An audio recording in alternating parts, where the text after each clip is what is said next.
dengan dosen pengampu Bapak Ahmad Dini, MPD. Nah, di sini kami akan memaparkan materi mengenai perkembangan dan pertumbuhan manusia, yang di dalamnya mencakup 3 poin. Poin yang pertama yaitu pengertian perkembangan dan pertumbuhan manusia pastinya. Poin yang kedua yaitu tingkat perkembangan dan pertumbuhan pada berbagai usia. Dan poin yang ketiga yaitu faktor yang mempengaruhi perkembangan dan pertumbuhan manusia. Tanpa berlama-lama, kita simak aja yuk videonya.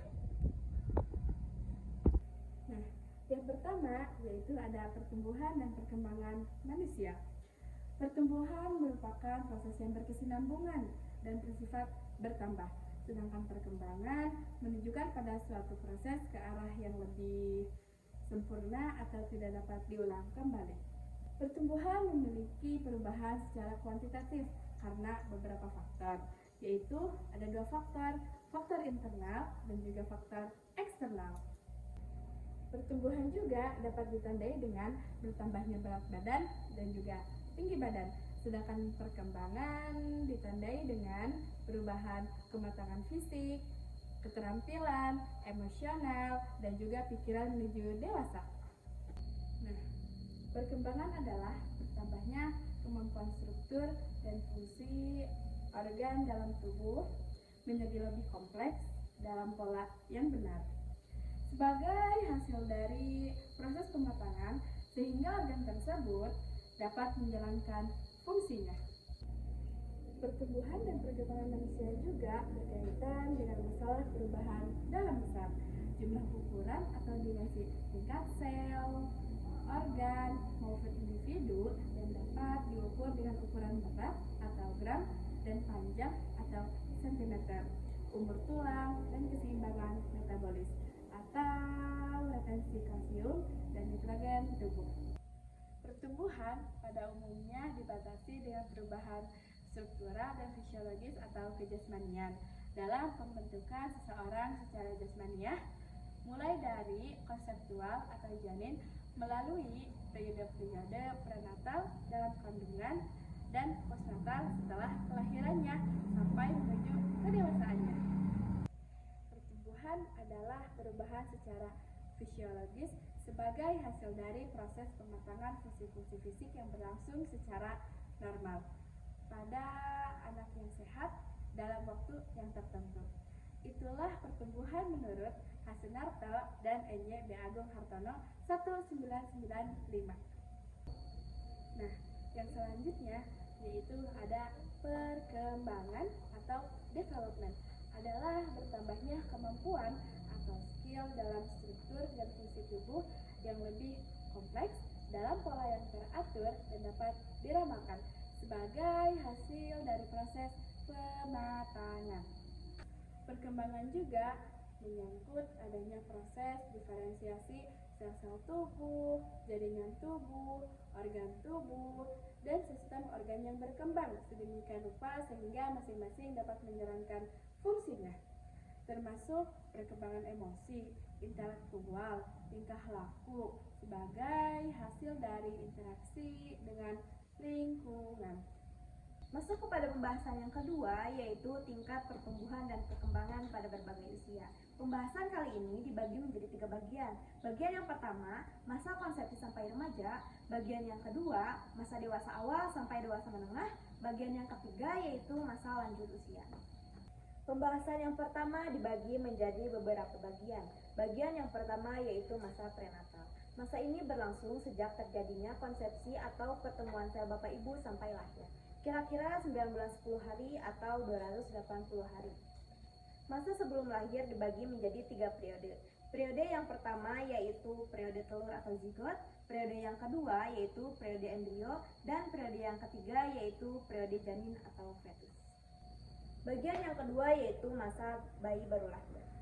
Masa ini dimulai dari sejak bayi lahir hingga bayi berusia 10-15 hari.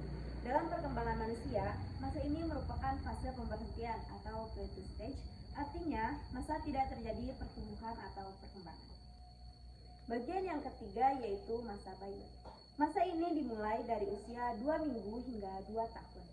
Masa bayi ini dianggap periode kritis dalam perkembangan kepribadian, karena merupakan periode dasar-dasar untuk kepribadian dewasa pada masa ini diletakkan. Bayi merupakan manusia yang baru lahir sampai berumur 24 bulan. Namun tidak ada batasan yang pasti. Bagian yang keempat yaitu balita. Balita merupakan salah satu periode usia manusia setelah bayi sebelum anak awal. Tentang usia balita ini dimulai dari usia 2 tahun hingga 5 tahun. Periode usia ini disebut juga usia prasekolah. Bagian yang kelima yaitu masa kanak-kanak awal. Masa kanak-kanak berawal dari usia 2 tahun hingga 6 tahun. Masa ini dikatakan sebagai usia prakelompok karena pada masa ini anak-anak mempelajari dasar-dasar perilaku sosial sebagai persiapan bagi kehidupan sosial yang lebih tinggi yang diperlukan untuk penyesuaian diri pada masuk sekolah dasar. Bagian yang keenam yaitu masa anak-anak akhir. Akhir masa kanak-kanak atau masa anak sekolah ini berlangsung pada umur 6 tahun hingga 12 tahun. Selanjutnya, Costa menanamkan masa kanak-kanak akhir atau masa anak sekolah ini sebagai masa intelektual, di mana anak-anak telah siap untuk mendapatkan pendidikan di sekolah dan perkembangannya berpusat pada aspek intelek. Bagian yang ketujuh yaitu masa remaja. Masa remaja berawal dari usia 11 atau 12 tahun hingga 15 atau 16 tahun. Kriteria yang digunakan untuk menentukan masa remaja atau masa puber adalah haid yang pertama kali bagi anak perempuan dan mimpi basah pada anak laki-laki. Ada 4 perubahan tubuh yang utama pada masa remaja atau masa puber. Yang pertama yaitu perubahan besarnya tubuh, yang kedua perubahan proporsi tubuh, yang ketiga perubahan ciri-ciri seks primer, dan yang terakhir yaitu perubahan pada ciri-ciri seks sekunder. Masuk kepada pembahasan yang kedua yaitu masa dewasa awal sampai dewasa menengah. Masa dewasa awal sekitar 20 tahun hingga 30 tahun seringkali merupakan periode eksplorasi, penemuan diri, dan pencapaian tujuan hidup yang signifikan. Kemudian dewasa madya sekitar 40 tahun hingga 60 tahun. Seringkali menjadi waktu untuk mengevaluasi kembali tujuan hidup dan membuat penyesuaian. Ini adalah periode di mana banyak orang mencapai puncak karir mereka dan memberikan kontribusi signifikan kepada masyarakat.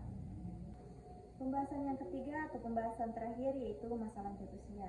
Usia lanjut adalah periode penutup dalam menentang hidup seseorang.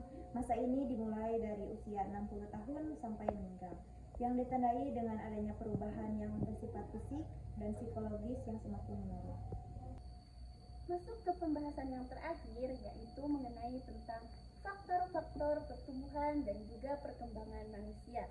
Yang pertama yaitu faktor internal.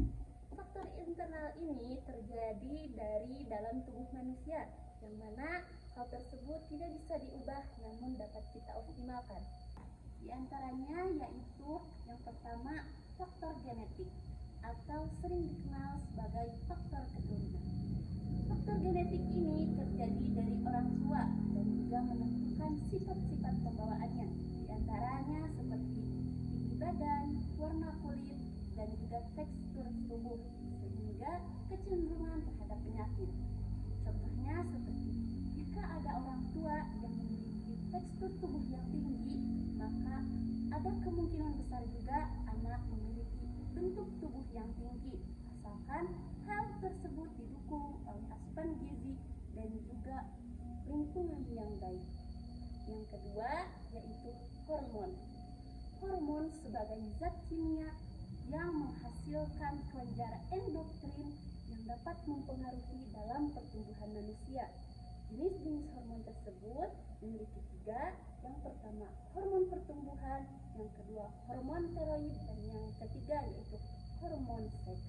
Yang pertama yaitu hormon pertumbuhan untuk merangsang pertumbuhan tulang panjang, yang kedua hormon tiroid yaitu untuk mengatur metabolisme tubuh, dan yang ketiga yaitu hormon seks berperan besar saat masa pubertas. Yang ketiga yaitu jenis kelamin. Nah, pada umumnya laki-laki memiliki pertumbuhan otot dan juga tulang yang lebih cepat setelah masa pubertas karena testosteron. Adapun perempuan biasanya mengalami pubertas lebih awal, tetapi pertumbuhannya lebih cepat berhenti. Adapun yang keempat yaitu kondisi kesehatan. Nah, anak yang sering mengalami infeksi kronis seperti penyakit TBC ataupun cacingan. Nah, hal ini biasanya karena mengalami hambatan dalam pertumbuhannya. Masuk yang kedua yaitu faktor eksternal. Faktor eksternal ini terjadi dari luar tubuh manusia. Namun, hal ini sama-sama dapat mempengaruhi dalam proses pertumbuhan, terutama pada masa emas yaitu golden age, anak usia 0 sampai 5 tahun. Di antaranya yang dapat mempengaruhi pertumbuhan anak yaitu nutrisi atau asupan gizi. Nutrisi adalah bahan bakar utama dalam pertumbuhan anak, terutamanya dalam tubuh dan juga otak. Gizi terbagi dua bagian, yang pertama gizi makro dan juga yang kedua yaitu gizi mikro. Kandungan yang terdapat dari gizi makro diantaranya ada karbohidrat, protein dan juga lemak. Adapun dari gizi mikro yaitu adanya vitamin dan mineral seperti zat besi, kalsium dan juga zinc. Apabila anak memiliki kekurangan dari gizi-gizi tersebut, maka pertumbuhan pada anak akan memiliki keterlambatan. Yang kedua yaitu aktivitas fisik dan juga olahraga. Nah, hal ini untuk merangsang pertumbuhan tulang, memperkuat otot, dan juga meningkatkan kesehatan jantung dan serta paru-paru. Contohnya, misalkan ada anak yang aktif bermain dan berolahraga, memiliki postur tubuh lebih baik, dikatakan baik kesehatannya daripada anak yang pasif. Yang ketiga yaitu lingkungan sosial dan psikologis. Lingkungan yang penuh dengan kasih sayang, aman, dan stimulatif sangat penting untuk perkembangan dan juga pertumbuhan emosional dan juga sosial anak. Dampaknya, anak yang tumbuh dalam lingkungan penuh stres atau penuh dengan kekerasan bisa mengalami gangguan mental dan juga perkembangan yang terlambat. Yang keempat yaitu lingkungan fisik. Lingkungan tempat tinggal yang sehat seperti misalkan udara bersih, air bersih, dan sanitasi baik mencegah penyakit yang dapat mengganggu pertumbuhan. Contohnya misalkan ada anak-anak yang tinggal di daerah kumuh lebih rentan terkena diare atau infeksi saluran pernapasan. Dan yang kelima yaitu simulasi dan pendidikan. Otak berkembang pesat ketika mendapat rangsangan dari luar, seperti membaca buku, bermain edukatif, dan berinteraksi dengan orang lain, mendorong untuk perkembangan kognitif dan bahasa anak menjadi lebih baik dari usia sebelumnya. Nah, adapun kesimpulan pembahasan pada materi kali ini yaitu pertumbuhan merupakan proses yang berkesinambungan dan bersifat bertambah, sedangkan perkembangan menuju pada suatu proses ke arah yang lebih sempurna dan tidak begitu saja dapat diulang kembali. Pertumbuhan memiliki pengertian perubahan secara kuantitatif pada fisik manusia karena beberapa faktor yaitu faktor internal dan juga faktor eksternal. Pertumbuhan manusia juga ditandai dengan bertambahnya ukuran berat badan dan juga tinggi badan. Sementara perkembangan manusia ditandai dengan perubahan keterampilan, kematangan fisik, emosi, dan pikiran menuju kedewasaan. Tingkat pertumbuhan dan perkembangan berbagai usia yaitu ada 3. Yang pertama, masa konsepsi sampai remaja. Yang kedua, masa dewasa awal sampai dewasa menengah. Dan yang terakhir yaitu masa lanjut usia. Itulah materi yang dapat kelompok 4 sampaikan. Kurang lebihnya mohon dimaafkan ya teman-teman. Billahi taufik wal hidayah. Wassalamualaikum warahmatullahi